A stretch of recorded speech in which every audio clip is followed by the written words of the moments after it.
Good morning, everybody. Honourable members of the Parliament, ladies and gentlemen, dear Carmelo, welcome to Brussels. I would like to start by expressing to you, Claude, and to the LIBE Committee, my thanks for the opportunity to participate in this inter-parliamentary committee meeting. I'm really honoured to be here today.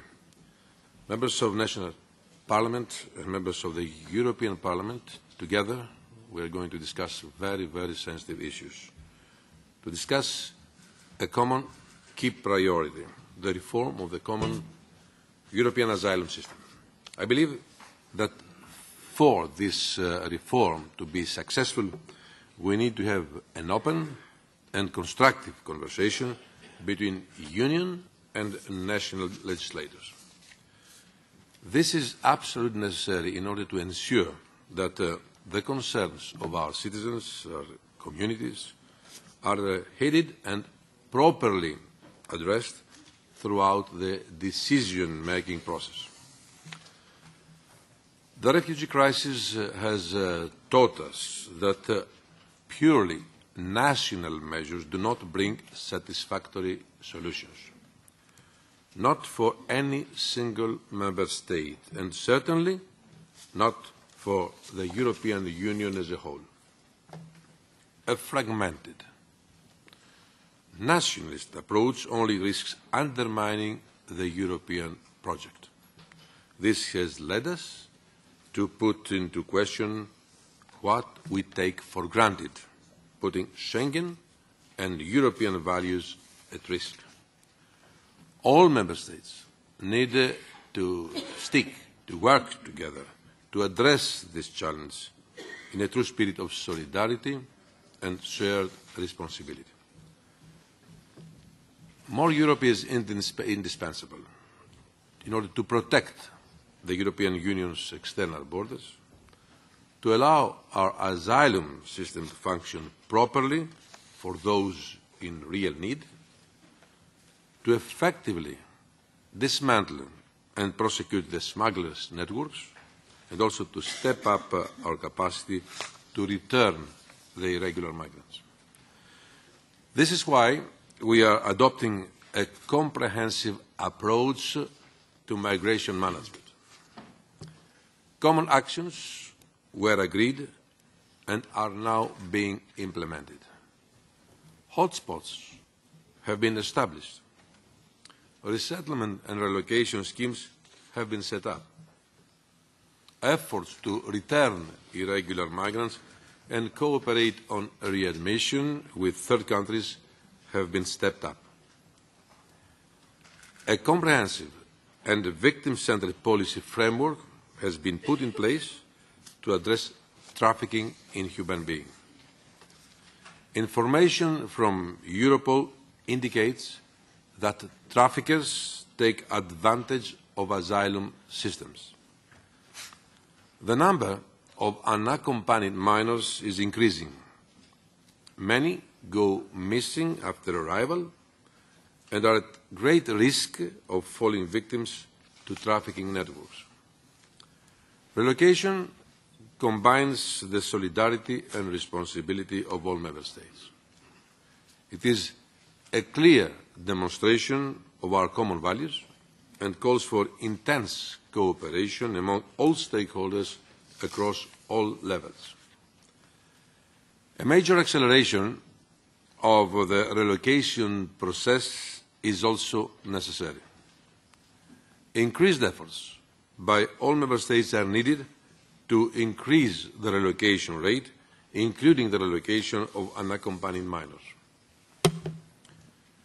The third reform of CAS, which you will be discussing here today, forms an integral part of such a comprehensive approach. There are structural weaknesses in our system, which became evident with the crisis. This is despite the fact that it has not been long since the second reform entered into force. There are still significant differences between the member states in the types of procedures used, the reception conditions provided to applicants, the recognition rate and the type of protection granted to beneficiaries of international protection.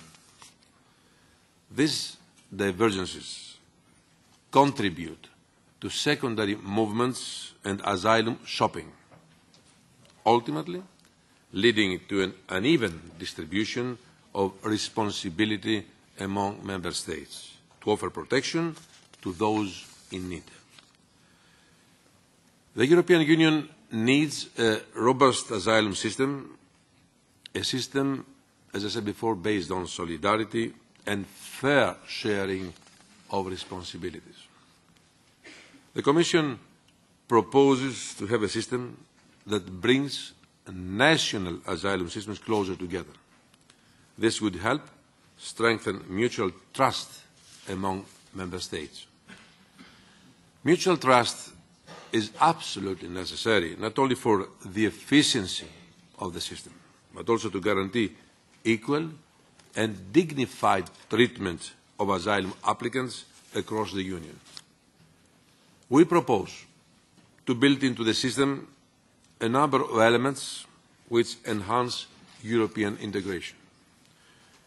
We do so by providing for a high degree of harmonization, greater convergence in the assessment of asylum applications across the Union, and a system of fair distribution of asylum seekers among member states. With this third reform, we propose to have a system where the procedures and timelines are streamlined, where the rights of the applicants are adequately guaranteed throughout the procedure, and where the criteria for receiving international protection are further harmonized.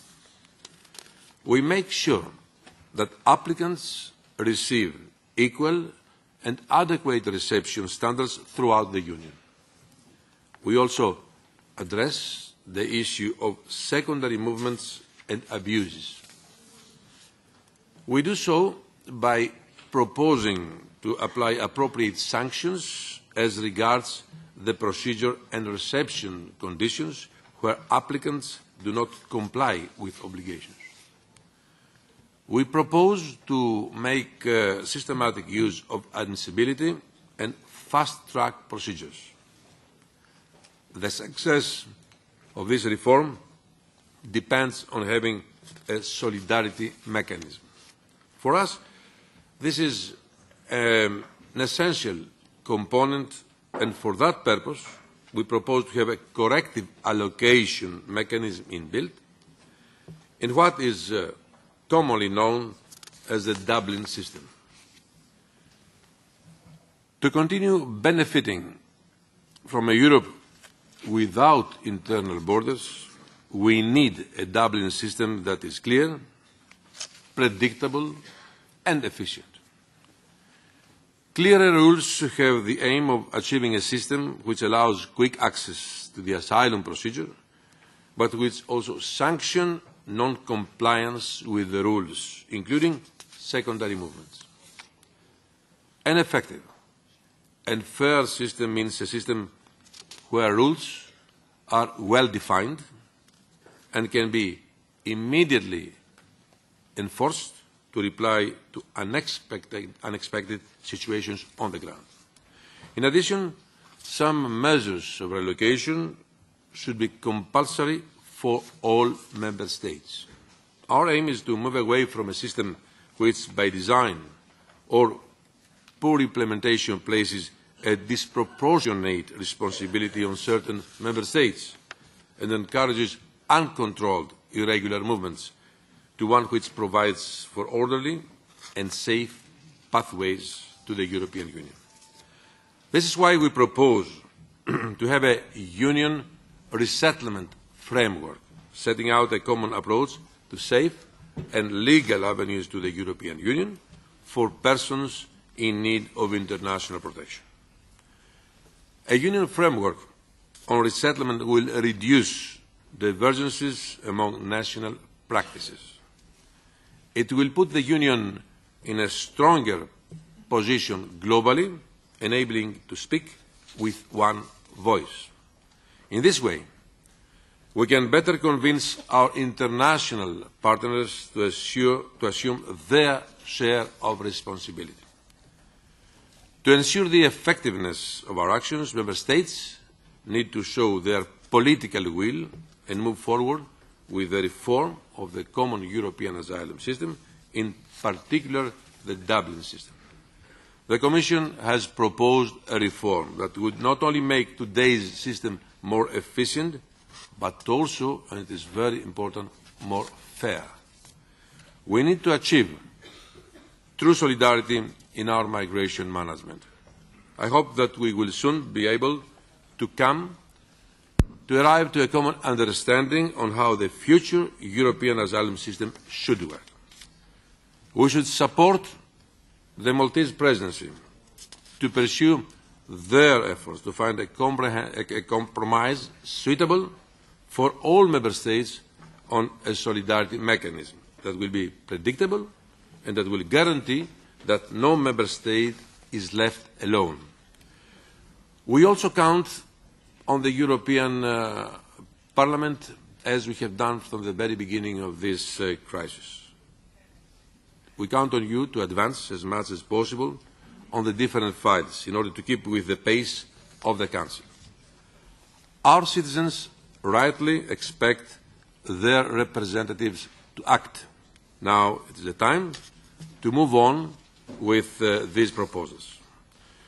Dear colleagues, we need to look at the migration phenomenon in a more strategic, comprehensive and positive manner. Migration has brought and can further bring incredible benefits to the European Union. It is up to each and every one of us to turn migration into an opportunity. We all have a role to play through policy development, political discourse, work on the ground with local and regional communities, involvement of all stakeholders, listening to our citizens and catering to the needs of those seeking protection. Europe can become a more prosperous, cohesive and inclusive society through integration. The sooner migrants and refugees are integrated in their host communities and labour markets, the better their contribution for the development, prosperity and stability of our society will be. We can achieve all this by working together at local, regional, national and union level. Thank you very much for your attention.